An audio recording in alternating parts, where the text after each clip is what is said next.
so the movie we saw is Everything is Fine Here, and we saw this not for preview only disc, and directed by Puya, Azerbaijan, I think, and I know that sounds like the country, but that's the way it seems to be spelled.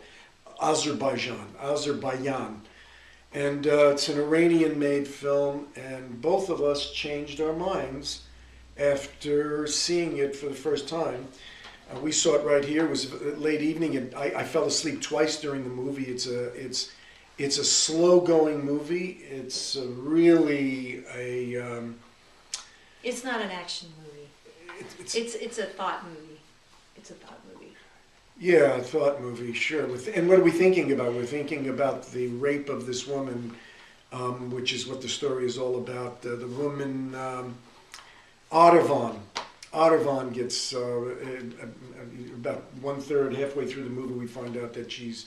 Actually, it opens as a flashback. As a flashback kind of thing, yeah. So you know she's saying, "I'll miss you all," so you know she's gone already. But then you don't know why. There's a couple things to jump in and say. Oh, yeah. Go ahead. Did you want to finish it? Okay. No. I saw it at the end of a long day, and I was waiting for the story to unfold. And it's like it's not coming fast enough for me. And then I realized it's not a story like that. It's actually probably worth seeing more than once, because I didn't really feel like it emerged for me until I saw it the second time. Yeah. It's got subtitles, and sometimes they're still talking on the screen when the subtitles are over, and you're wondering, am I missing a piece of this story or not? One of the first things that occurred to me was it's shot from the back seat of a car a lot, and where the car is going is completely out of focus. And at first I thought, well, that's an interesting idea, and then I got annoyed with it.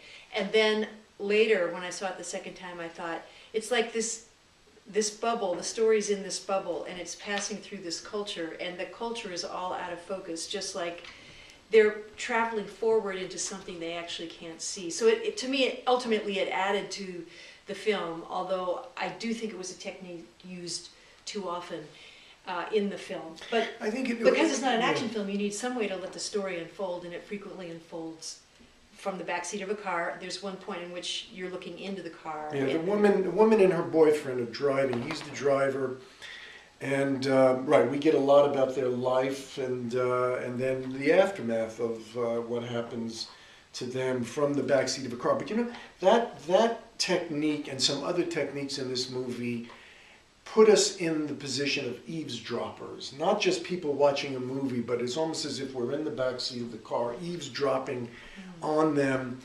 And I don't know what the ultimate effect of that is, maybe to kind of disconnect us in some way. I felt no connection to anybody in the movie. Did you feel a connection to, I mean, the central character is Ardavan, and she's the woman, she's a writer, she's raped by these two guys, and the aftermath is worse almost than the rape, really, because I mean the insensitivity of all the people, the insensitivity, the patronizing, the exploitation that goes on. I mean, everybody, there's nobody that comes off well in this film at all. And even she is aloof to a degree that is hard to connect with. And I found that fascinating. I mean, she's extremely intelligent, and her reaction is totally understandable. Well, her reaction is to become silent.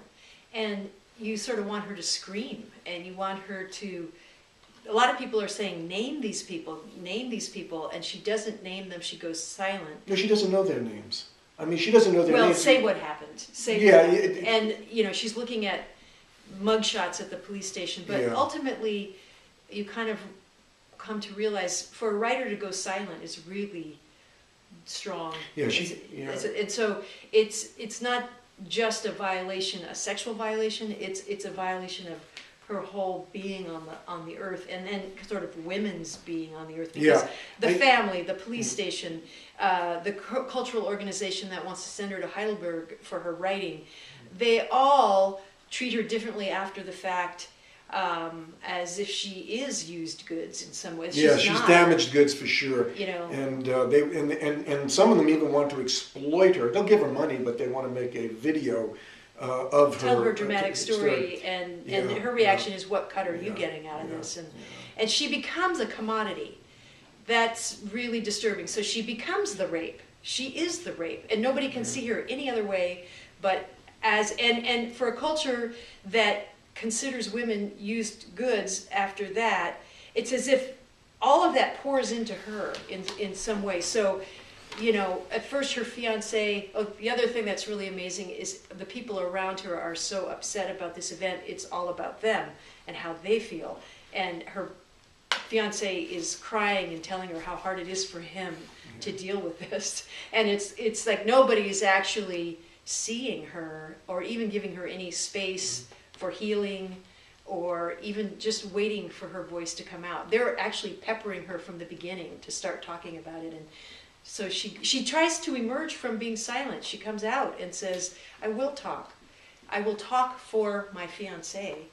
And she makes this big effort, which is, you'll have to see the film to see what happens, but it's ultimately a very strong, overwhelmingly sad film for me in the end. But yeah, it is sad. I think so too. But you have to be patient in the watching. It's a slowly emerging film.